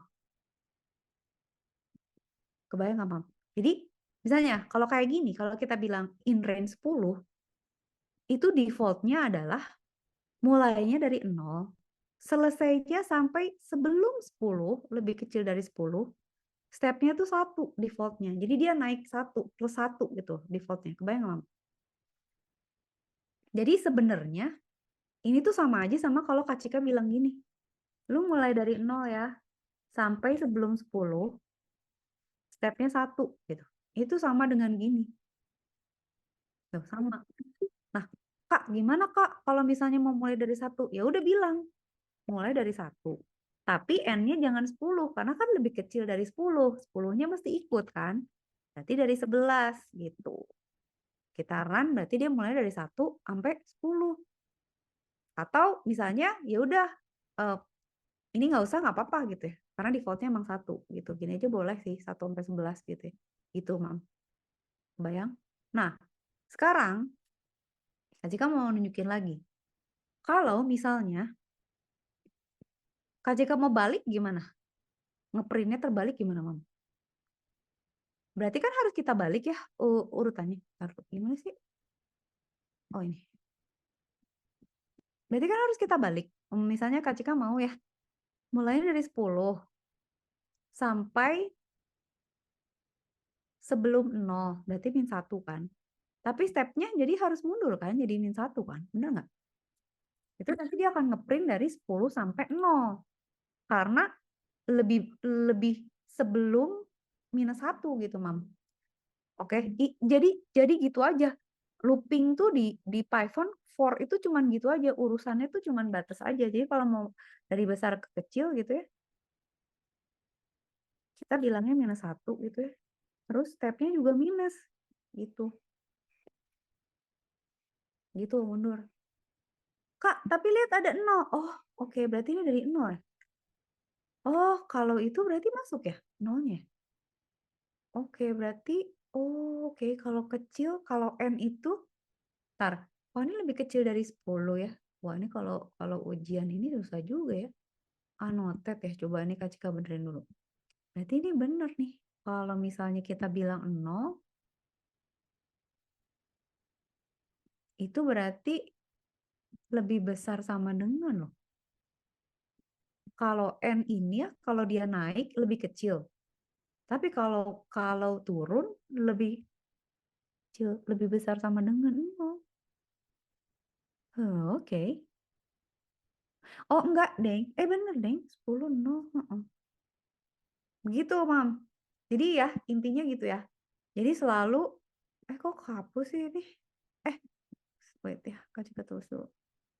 Jadi selalu ada start, ada end, sama ada step. Nanti kita perdalam lagi perkodingannya. Nanti Kak Cika tes, Mam ya. Sekarang kan masih cerita dulu intro. Udah ya, sampai sini Ham jelaskan. Nah, Kak Cika mau jelasin dulu bahwa, oke, sekarang tadi Kak Cika bilang ada satu lagi, Mam. Ada yang namanya for, ada yang namanya 2.2, adalah while. Nah, while ini tuh mostly in any programming language tuh akan ada for sama while gitu ya. Nah, while itu berbeda. Kita bisa bilang gini, while true, print hello. Nah, ini tuh paling gak boleh, Mam. Kenapa gak boleh? Karena it's going on forever. Ini kalau misalnya mau nge-spam atau mau attack server gitu ya, pakai while true, oke lah gitu ya. Tapi programmer itu tidak boleh membuat program yang nggak bisa di-interrupt gitu. Maksudnya yang going on forever tuh nggak boleh. Nah, while itu harus kita kasih batas dia berhentinya kapan gitu. Oke. Jadi kalau misalnya kita mau bilang hello 10 kali, di while tuh kita mesti bilang gini, Mam, tetap harus bilang startnya. Oke, mulainya dari 0 ya. Sampai kapan? Sampai I-nya lebih kecil sama dengan 100. Pokoknya selama I-nya lebih kecil dari 100, print hello. Tapi I-nya itu sama dengan I ditambah 1 ya. Jadi dia akan nambah 1. Kalau enggak, forever juga gitu. Jadi pokoknya dia nambah 1 sampai dia nyampe ke angka 10. Ini mulainya dari 1 aja ya. Mulainya dari 1 ya. 1 sampai sama dengan 10. Berarti kita nge-print hello 10 kali. 1, 2, 3, 4, 5, 6, 7, 8, 9, 10. Atau kita nge-printnya I gitu ya. Amam tuh kalau ada yang mau ditanya langsung ya. Tanya ke Cika. Cika mau nanya gitu. Langsung bilang. Gini ya. Sama nggak hasilnya, Mam? Kurang lebih sama yang di atas. Nah, tapi kalau Hamam perhatikan, Ini tuh kayak Hamam menggunakan tools yang salah untuk implementasi. Berhasil, cuman nggak optimal gitu. Hamam lihat deh, kalau pakai ini cuma 2 baris kan. Kalau pakai while itu jadi 3 baris. Apa sih? Tutupin, Mam. Ganggu kali ya, udah jelas kita ngetik. Udah jelas kita ngoding loh, disangka robot. Coba, please. Nah, Hamam lihat kan, such a waste kan, kalau misalnya pakai while jadi 4 gitu, karena dia pecah kan, dia harus bagi. Jadi kalau di while, kita harus bikin startnya, harus bikin ini kan, startnya dulu di sini, ya kan? Terus kita harus bilang stopnya dulu di sini. Ngabisin ngabisin baris gitu loh. Terus di sini kita harus nambahin stepnya kan. Sama aja kan di dua-duanya ada 3 ini kan. Harus gitu. Kalau ada yang kelewat aja ya udah kacau lah itu loopnya pasti salah gitu. Jadi kenapa Kak ada while? Nah, Hama mesti ingat for itu dipakai kalau Hamam tahu kapan dan berapa kali kita mau ngelooping. Saya mau di looping 100 kali, mau di looping sebanyak data, mau di looping 2 kali jumlah data gitu ya. Itu pakai for. Tapi pada saat kita nggak tahu mau berapa kali, nah itu pakai while gitu. Jadi jangan pakai while untuk iterasi yang kita udah tahu mau berapa kali gitu. Ngapain? Justru poinnya dia tuh justru pada saat kita mau contoh. Misalnya gini ya. Ketika bikin, nanti soal menyusul. Kok nggak bisa gue? Mam, kok nggak bisa ngetik? Alamak, stop dulu. Minta request lagi. Kayaknya gara-gara tadi ngebentrok. Oke, lagi ya. Sorry ya sayangku. Ntar ya, ini Kak Cika hapus dulu. Apa sih Mam jadi nggak bisa? Oke, sekarang gini, contoh. Misalnya Kak Cika mau say hello gitu ya. Misalnya print hello. Kak Cika mau bilang, dia akan print hello selama while true. Itu kan jadi forever ya. While true tuh kondisi ya, dimana kalau kita bilang while true ya dianggap true gitu. Nah, di sini kita bisa tanya, misalnya answer sama dengan input. Do you want to continue? Jawabnya yes or no, gitu ya. Oke, Mam. Gini. Oke. Dah, terus misalnya kita, oke. Ini Kak Cika ngajarin yang berikutnya. Ini ada yang namanya if sekarang. If, gitu ya. If itu syarat gitu. Dimana, if gitu ya. Answer sama dengan, saya ada waktu, tenang. Berapa, apa? Kalau dia jawabannya yes, gitu ya. Anggap kecil ya, huruf kecil ya. Anggap nanti kita lengkapi lagi. Kalau answer-nya sama dengan yes, continue. Berarti masuk loop lagi. Else, kalau selain yes, berarti break. Nanti kan kita jelasin. Nah, while itu digunakan untuk yang begini-begini, Mam. Jadi kita kan nggak tahu ya dia mau di hello berapa kali gitu. Atau misalnya katakan kita nyuruh seseorang untuk dia mau masukin data. Kita nggak tahu dia masukin data berapa kali. Lalu kita mau bikin game nebak angka. Kita kan nggak tahu dia bakal nebak berapa kali kan. Maksudnya ya misalnya nebak angka ya bisa jadi dia misalnya sekali ketebak, bisa 15 kali baru ketebak. Kalau pakai for gimana? Masa misalnya udah ketebak sekali terus dia terus aja nanya sampai 100 kali kan nggak mungkin gitu kalau itu pakai while jadinya. Ini jadi kayak gini. Dia akan hello. Kalau mau continue yes, dia akan hello lagi. Kalau kita continue, dia akan hello lagi gitu. Kalau kita bilang no, dia akan selesai gitu. Udah berhenti gitu. Ini contoh aja ya, Mam. Nah, yang mau Kak Cika tunjukin di sini adalah sebenarnya kita tuh udah belajar satu struktur lagi di dalam pemrograman yang penting, yaitu conditional. Gitu. Nih. Apa? 3 conditional. Conditional tuh if sama if else gitu ya. Nanti kita belajar. Tapi kita udah pakai di sini. Nah, yang Hama mesti perhatiin adalah gini. 1. di dalam programming, kalau Kak Cika belajar coding tuh biasanya sambil belajar ada contohnya baru Kak Cika jelasin gitu ya, supaya inget. Nah, Hamam kan udah belajar, yang dibelajar ada di sini kan udah belajar input nih ya, sama variabel ya, Mam. Gitu ya. Jadi kalau kita punya input, dia masuk ke variabel. Nah, if itu dia ngecek nih variabelnya gitu. Kalau Hamam perhatikan, lihat deh. Ada sama dengan, yang sama dengannya tuh satu gini ya.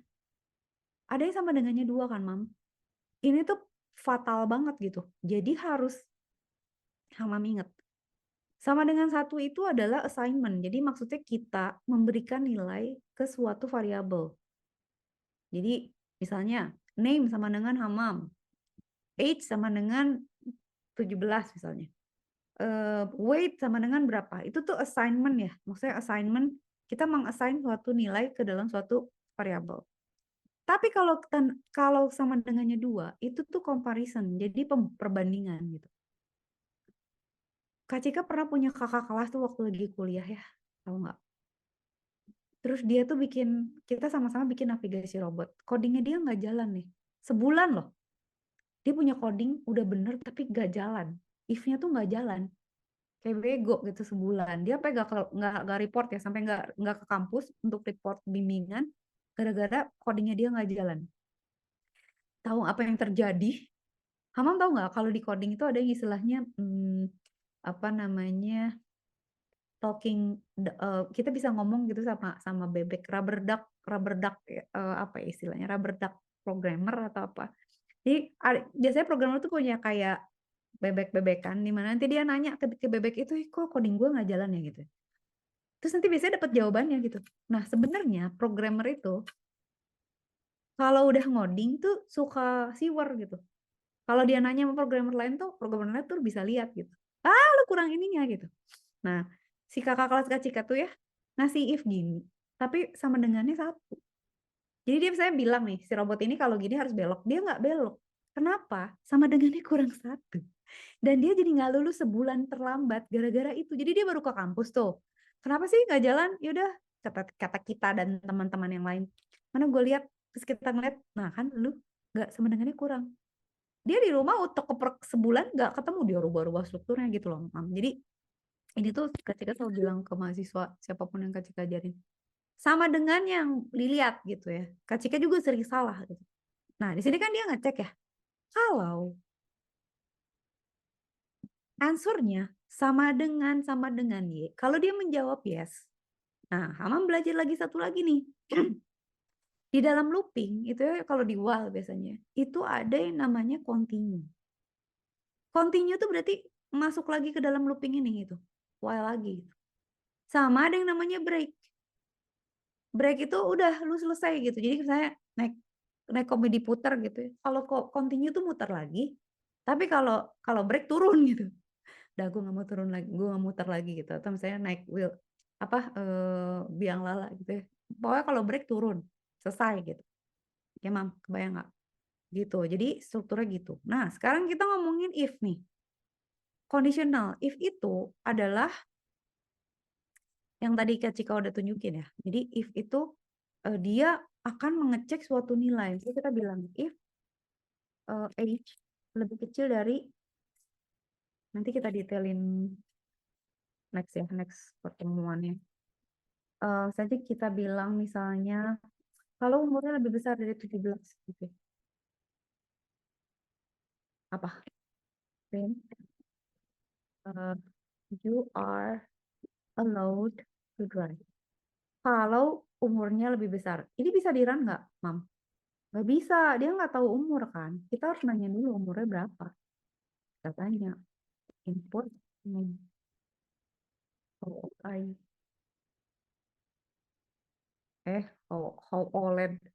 How old are you? Ya, dah. Sekarang kalau Kak Cika jalanin dia masih error, Mam.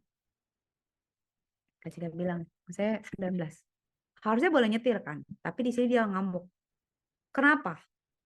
Karena di dalam Python, kalau kita pakai input, nah, sekarang Kak Cika harus ngajarin Hamam struktur data type. ada yang namanya data type ya. Data type itu tipe data. Jadi yang sering kita pakai di dalam pemrograman itu biasanya ada 4. Satu apa? Misalnya kayak gini ya, amam gitu ya. Ini adalah kata-kata gitu ya, atau words gitu ya. Atau saya cuma satu huruf deh, misalnya A gitu ya. Ini tipe datanya apa? Ini adalah string. Yaitu ya yang di dalam kutip itu, string itu adalah kumpulan karakter gitu. Nggak bisa dihitung. String itu ya string gitu. Terus ada yang misalnya angka ya. Misalnya angka 9, misalnya 17, 1231, atau misalnya minus 16 gitu ya. Ini adalah bilangan bulat, yaitu integer. Ini tipe data yang kedua. Terus Hama mungkin punya angka misalnya 0,01 atau 9,8 gitu. Atau minus 0,3 gitu. Nah, pecahan aja pokoknya. Itu adalah float. Gitu. Sama satu lagi adalah yang sering dipakai adalah yang tadi Kak Cika pakai.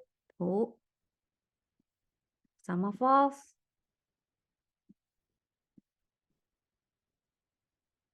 Nah, ini adalah boolean gitu.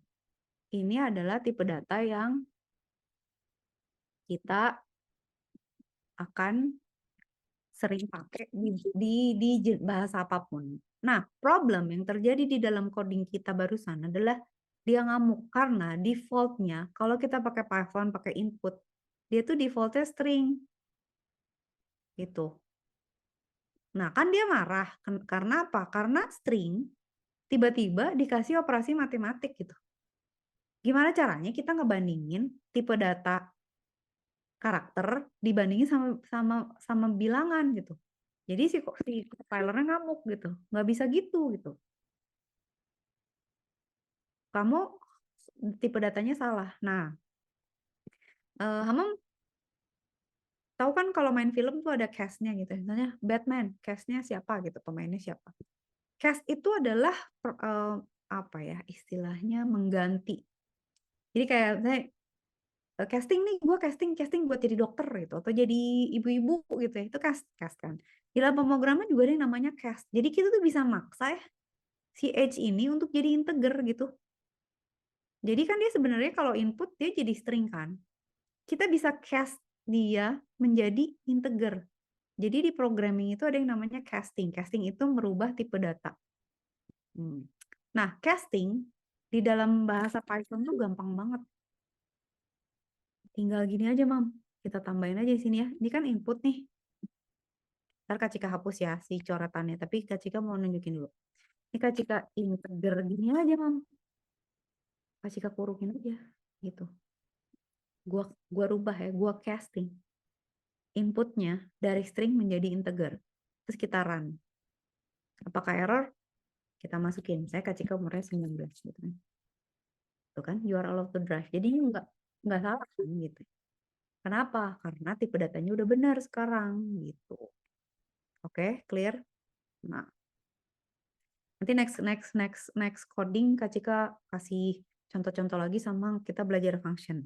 Masih sekarang pertanyaannya gini.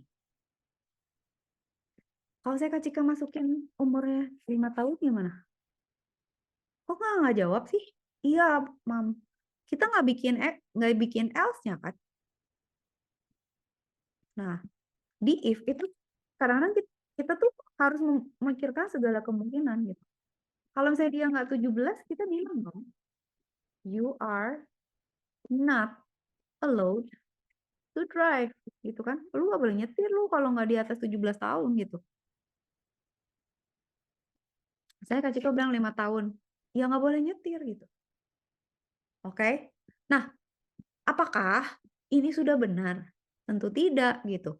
Dalam bahasa pemrograman, kita tuh harus selalu ngecek semua kemungkinan, Mam. Karena kalau kita ngoding, anything ya, ngoding buat apapun. Apalagi yang critical, kayak Apollo 13. Apollo berapa? Ntar gue jadi lupa sih. Ariana 5. Sorry. Ada roket yang meledak gara-gara coding. Gara-gara dia salah jumlah bitnya. Dia nggak ngitung, maka perhitungan komputasi kecepatan putar dan lain sebagainya itu salah. Kebayang nggak kalau kita ngoding buat roket mau kirim ke Israel gitu, jatuhnya di Rusia gitu, gimana gitu. Nah itu nggak bisa gitu. Jadi karena Kak Cika tanya, kan batasnya di sini ya, lebih besar dari 17 kan, lebih besar ya dari 17. Atau misalnya Hama mau bilang oke, lebih besar sama dengan 17 deh, 17 tahun tuh udah bisa nyetir. Alright ya, berarti kan kalau di garis bilangan kita punya, dibuletin di sini kan berarti ya. Oke, kalau gitu boleh dong nyetir gitu ya. Gue boleh dong nyetir kalau udah 17 tahun. Tapi ini boleh ya. Tapi kalau di belakang di sini nggak sama dengan gitu, ini nggak boleh gitu. Oke, nggak boleh ya. Gitu. Apakah sesimpel itu? Oke. Sekarang Kak Cika tanya. Misalnya kalau saya Kak Cika masukin. Misalnya Kak Cika, mana? Kok jadi error? Kok jadi error? Saya Kak Cika umurnya 100 tahun, Mam. 1000 lah. Masa boleh nyetir sih? Kan nggak boleh ya. Terus saya Kak Cika bilang, umur gue -1 itu, belum lahir. Masa nggak boleh nyetir gitu? Nah, di coding itu kita harus selalu ngecek gitu. Batas-batas ini tuh nggak boleh gitu, karena satu, nggak make sense. Dua, bisa jadi kadang-kadang tuh jadi masalah security gitu. Batas-batasan gini bisa jadi misalnya kalau perhitungan mobil atau nomos bisa nabrak, salah ngitung, atau apa. Atau untuk serangan-serangan kayak kriptografi gitu ya, atau attack itu dia bisa dipakai buat nyerang kita. Nah, katakan Kak Cika kasih batas ya. Misalnya nyetir tuh cuma boleh sampai umur berapa dong? 65 lah ya, gitu ya. 65 tuh masih boleh nyetir lah. Oke. Berarti kita batasin. Sampai sama dengan 65 lah, sampai dengan 65 gitu ya. Nah, sampai sini, sampai orang umurnya berapa sih, Mam? Orang umurnya sampai 100 lah ya, anggap ya. Nah, sampai 100 ini, kita bilang bahwa nggak boleh, lu nggak boleh nyetir lah, udah tua lah, takut nabrak lah. Ini tuh udah nggak boleh lagi gitu. Jadi ini tuh, ini bulat ini boleh sama dengan 65, ini tuh udah nggak boleh nyetir gitu ya. Nah, 100 ke sana itu tuh kita udah harus bilang bahwa ini tuh invalid gitu. Jadi si programmingnya tuh harus tahu bahwa lu tuh udah nggak mungkin ada misalnya umur lo berapa 1000 ya nggak mungkin lah gitu. Itu invalid data. Nah, berarti kan kita di sini juga harus batas ke kiri ya. Kita cek saya umurnya 6 0 ya. 0 ya, sama dengan 0 ya. Itu emang nggak boleh nyetir gitu. Lu emang nggak boleh nyetir. Tapi kalau lebih kecil dari 0, ini udah invalid gitu. Kebayang nggak, Mam? Nah, kita berarti harus batasin itu gitu. Nah, if itu conditional tuh untuk ngebatasin kayak gini-gini. Berarti kan kita bisa bikin gini, Mam. Kalau umurnya lebih besar, kayak gini ya. Nah, kasih kita tambahin yang tadi, Mam. Dan, gitu ya. And, or deh, salah. Or, age lebih kecil sama dengan 65, kalau kamu boleh nyetir gitu. Atau, sekarang ada Elif, abis ini kita udah nih, Mam. Sabar ya.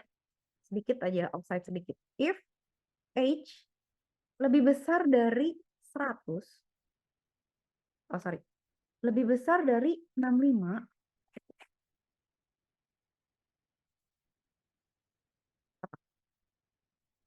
ini lu nggak boleh nyetir udah tua gitu ya. You are not allowed, allowed to drive. Too old.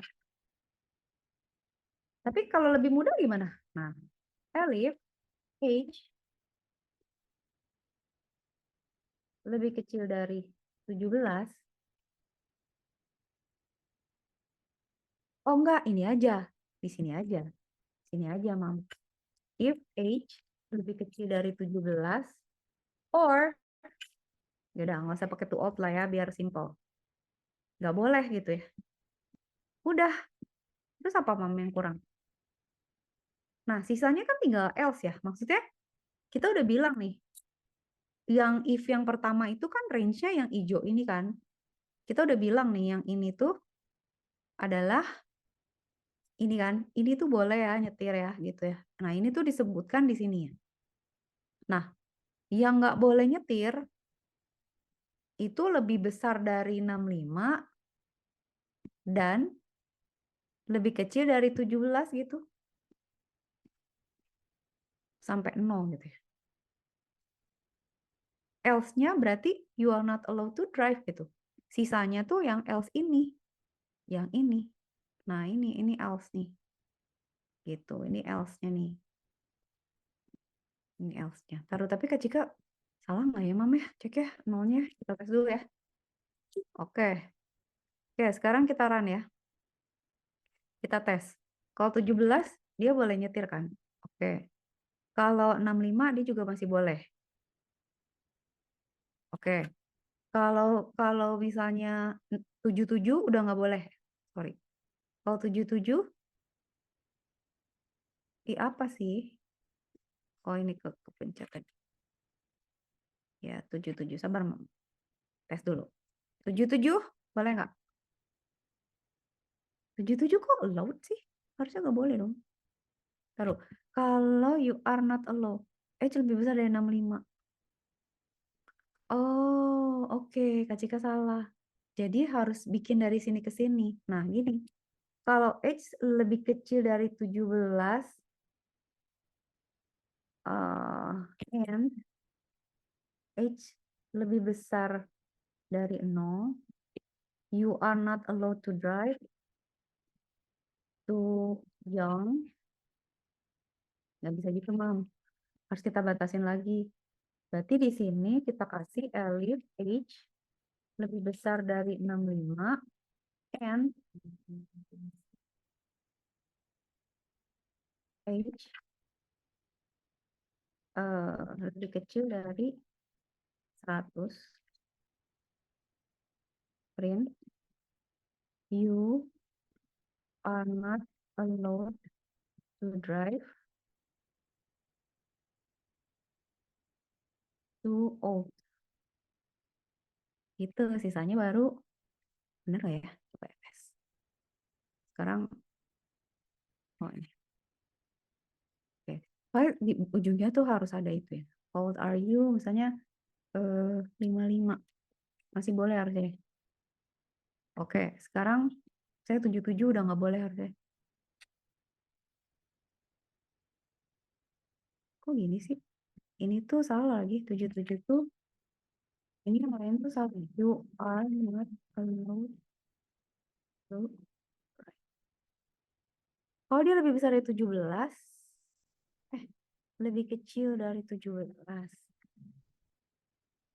Dan lebih kecil. Oke, kita tes. Sekarang kalau saya Kak Cika masukin 77, harusnya udah nggak bisa nyetir kan? Harusnya nggak boleh kan? Kok you are allowed sih? Ayo, apa yang salah? Tes lagi. Kalau saya Kak Cika bilang 1000, harusnya dia bilang, oh sorry, ini invalid nih harusnya. Sabar ya, Mam. Sabar. We have to figure this out ya. Ini berarti kalau 1000 gitu misalnya. Tunggu, ini apa yang salah? Kok ngeheng sih? Kalau H lebih besar dari 17 atau ini harus M?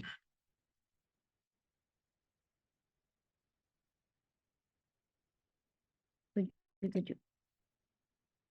Tuh kan? Salah tadi gara-gara or doang. Gak boleh 77 ketuaan. Oke, sekarang kalau Kak Cika 5 tahun, nggak boleh kemudaan gitu. Oke, kalau saya Kak Cika umurnya 40, boleh gitu ya. Oke, sekarang kalau Kak Cika umurnya 190 invalid data. Kalau Kak Cika umurnya -10 invalid data gitu loh, Mam. Oke. Nah, jadi Hamam tuh sekarang udah belajar 3. Nanti kita perdalam lagi. Tapi Python tuh kayak gini. Hamam boleh oprek-oprek ini. Tapi saran Kak Cika ya, kalau Hamam misalnya, Hamam mau ngerubah yang ini misalnya gitu ya. Bikin baru aja, coding baru aja, Mam. Tambahin code aja baru di bawahnya gitu. Jadi yang ini tuh kalau nggak jalan, Hamam nggak pusing gitu. Karena ngoprek yang satunya lagi. Gitu, Mam. Ada pertanyaan dulu nggak? Terus kalau misalnya Hamam ada pertanyaan, saya Kak mau lihat coding yang ini tolong jelasin, atau misalnya ada apa kasih tahu ke Cika aja. Karena kita kan sebenarnya eh, Kak Cika udah punya kurikulumnya buat Hamam ngajarin apa aja ya. Cuman Kak Cika mau penyesuaiin sama progresnya Hamam gitu. Ini silakan Hamam coba-cobain gitu ya. Kalau mau ngoprek mau apa. Ini ada di tempatnya Hamam semua, ke save udah ada. Kalau mau nambahin catatan boleh, mau ngerubah-rubah boleh, mau ganti-ganti boleh gitu. Begitu sayangku, kan offside 6 menit. Ada pertanyaan nggak? Kalau nggak ada kita berjumpa lagi di kelas berikutnya. Itu lihat deh, tabnya Hamam astagfirullah kan. Ada segala tugas, segala macem, nggak tahu lah Kak Cika udah stres. Gitu sayang. Ada pertanyaan nggak? Gak ada, Kak. Aman? Apa? Ya, aman. Terus gini Mam, kasih tahu Kak Cika, kalau misalnya Kak bosen terlalu gampang, atau Kak ulangin lagi yang tadi, itu ngomong Hamam bilang aja, jadi Kak Cika tahu gitu. Ya. Kalau saya Kak tolong kasih soal, atau enggak Hamam yang mau kerjain Kak Cika diem, Hamam yang ngoding itu boleh. Ya Hamam ya. Iya. Oke. Capek nggak sih dari pagi sekolah? Kenapa? Capek nggak dari pagi sekolah? Hah? Soalnya Mama bilang katanya Hamam tuh coding sama Kak Cika kalau jadwalnya nggak lagi padat dari pagi, soalnya pagi ada sekolah, ada les. Iya, kayak gitu. Iya. Kamu ya, hebat sekali. Jangan terlalu capek ya. Sehat Iya. selalu. Oke, sekarang ngapain habis ini? Makan, udah. Iya, makan tidur. Udah sana Bobo, makan. Besok pasti jadwalnya banyak lagi ya. Good luck ya, Mam. Thank you ya. See you next class ya. Bener kan? Iya, ayo. Oke. Nggak ada pertanyaan? Enggak ada, Kak. Aman? Ya udah, oke. Kak Cika close aja. Bener ya. Selamat ini ya, istirahat ya. Dah, Iya. Mam. Makasih banyak. Assalamualaikum. Waalaikumsalam. Dah.